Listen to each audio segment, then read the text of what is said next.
ఆషాఢ మాసం వచ్చిందంటేనే గోరింటాకు లేకుండా కంప్లీట్ అనిపించదు.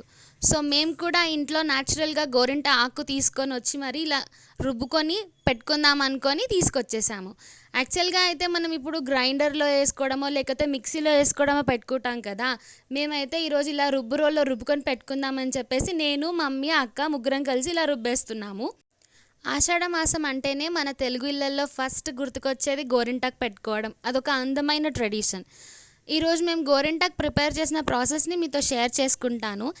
స్టెప్ బై స్టెప్ చూసేసేయండి. అంటే యాక్చువల్గా మనము మిక్సీలో వేసుకుంటే ఒక పల్స్తోనో లేకపోతే ఒక 2 టైమ్స్ పల్స్ ఇస్తేనో అయిపోతుంది కదా.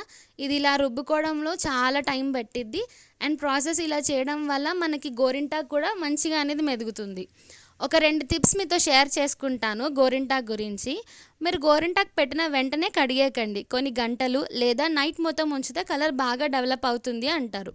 ఇంకో టిప్ ఏంటంటే రిమూవ్ చేసిన తర్వాత వెంటనే వాటర్ తోటి కడిగేయడం అలా చేయకుండా కొద్దిసేపు వెయిట్ చేస్తే స్టెయిన్ ఇంకా బాగుంటుంది.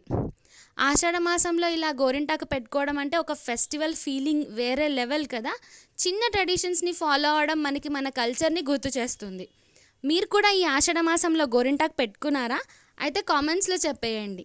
వీడియో నచ్చితే లైక్ చేయండి, షేర్ చేయండి. ఇలాంటి simple life style and traditions videos కోసం నా ఛానల్ని సబ్స్క్రైబ్ చేసుకోవడం మర్చిపోకండి.